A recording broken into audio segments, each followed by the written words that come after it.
स्वतंत्रता है। मुक्ति का अर्थ होता है स्वतंत्रता। तो स्वतंत्रता का मतलब क्या है? जैसे हम लोग माया मोह धन दौलत इत्यादि सभी बंधन में जकड़े हुए हैं, है ना। इससे हम लोग मुक्त नहीं हैं। और यही जकड़ते जकड़ते एक दिन दुनिया से टर्न बोलकर चले। हम स्वतंत्र कहाँ? लेकिन गुरु नानक जी कहते हैं कि यदि आप ईश्वर की शरण में चले गए, गुरु की शरण में चले गए, तो आपकी मुक्ति हो जाएगी, आप स्वतंत्र हो जाएंगे, आवागमन से मुक्त हो जाएंगे और फिर इस धरती पर आना आपको नहीं पड़ेगा। ये गुरु नानक जी कहते हैं। आगे कहते हैं, ढंड कमंड शिखा सुत धोती तीर्थ गमन अति भ्रमण करे। ये कहते हैं कि ढंड कमंडल बना लिया, सिर का बाल बढ़ा लिया, कहा कि हम बहुत बड़का महंत है, साधु है, बड़का बड़का दाढ़ी वाला देखा है ना, बड़े बड़े बाल वाला। धोती अर्थात राम नाम का दुपट्टा ओढ़ लिया है, गवन अति भ्रमण करे, चारों तीर्थ में घूम गए है। लेकिन आपका हृदय जब तक निश्चल नहीं हुआ है, निश्चल नहीं हुआ, तब तक आपको ईश्वर का साक्षात नहीं होगा, अर्थात ईश्वर की प्राप्ति नहीं होगी। ये तो केवल संसार को भ्रमित करने के लिए का तो हम साधु हैं, है ना, महात्मा है ना। लेकिन साधु और महात्मा, महात्मा किसे कहते हैं? जिसकी आत्मा महान हो उसे हम महात्मा कहते हैं।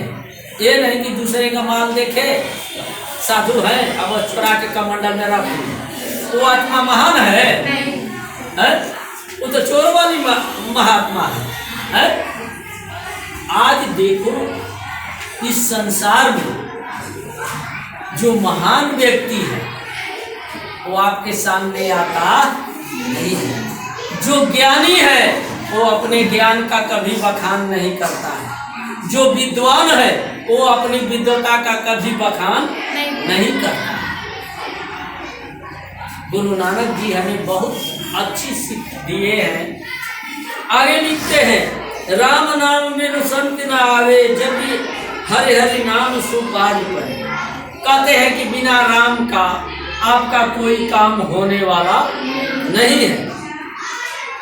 चाहे तुम कितना भी कर्म करो, कितना ही धन दौलत कमा लो, है? लेकिन एक न एक दिन सबको यहीं पर छोड़कर जाना। कि लेकर आदमी जाता है? बोलिए, मरने के बाद कोई लेकर जाता है? तब काहे को कमाता है? जब लेकर जाना ही नहीं है, ठीक है, तो काहे लिए कमाते हो? काहे लिए ये ढंड कमंडल करते हो? काहे लिए किसी की बेईमानी करते हो, किसी की हत्या करते हो, जब कुछ लेकर जाना ही? इसलिए गुरु नानक जी कहते हैं कि आत्मा को अपने शुद्ध बनाओ, सरल बनाओ, महान बनाओ, तब आप इस संसार में महान व्यक्ति कहलाओगे। आप लोगों का धर्म क्या है? आप लोगों का धर्म है शिक्षा ग्रहण करना। अगर इससे आप जी चुराते हैं तो आप अपना कर्म उचित करते नहीं। यह गुरु नानक जी कहते हैं, जटा मुकुट तन भस्म लगाई, बसन छोड़ी तन नगन में। कहते हैं बड़ा बड़ा बार बढ़ा लिया, जटा बना लिया, पूरे शरीर में भस्म लगा लिया, ठीक है, और कपड़ा छोड़ करके थोड़ा सा कपड़ा पहन कर तन ढकने के लिए एकदम नागा बने का तो हम बहुत बड़का महात्मा है। इससे आपका उद्धार होने वाला नहीं है। ये तो संसार को केवल दिखाने का, आडंबर का काम आपने किया है, संसार को ठगने का कार्य किया है। ईश्वर की प्राप्ति के लिए आपने कुछ किया नहीं है। जेते जिय अंत धर्म महियल जत्र तत्र तू सर्व जिया। ये कहते हैं कि इस धरती जहां जहां जाइए वह परमात्मा प्राकृत के हर कण कण में विद्यमान है, केवल आपको दिखाई पड़ता नहीं है। लेकिन जब आत्मा की आंख से देखोगे तो आपके प्राकृत के हर कण कण में वो ईश्वर दिखाई पड़ेगा। गुरु प्रसाद राखिले जन को हरि रस नानक झोली पियो। देखो हरि रस,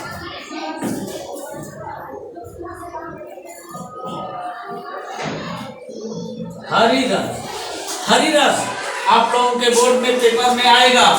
हरि रस का क्या अभिप्राय है? ठीक, तो देखो नानक जी कहते हैं कि गुरु प्रसाद राखिले जन को, ये गुरु यानी ईश्वर का जो प्रसाद है वो अपने अंदर रखो।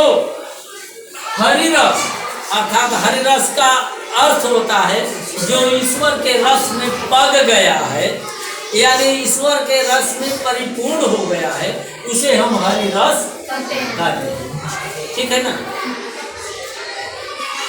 जैसे आप देखे हैं जलेबी को, जलेबी देखे हैं ना, तो जलेबी चीनी की चशनी में पक जाती है, तब उसे हम कहते हैं जीवलेबी, जलेबी उसे हम कहते हैं। ठीक है?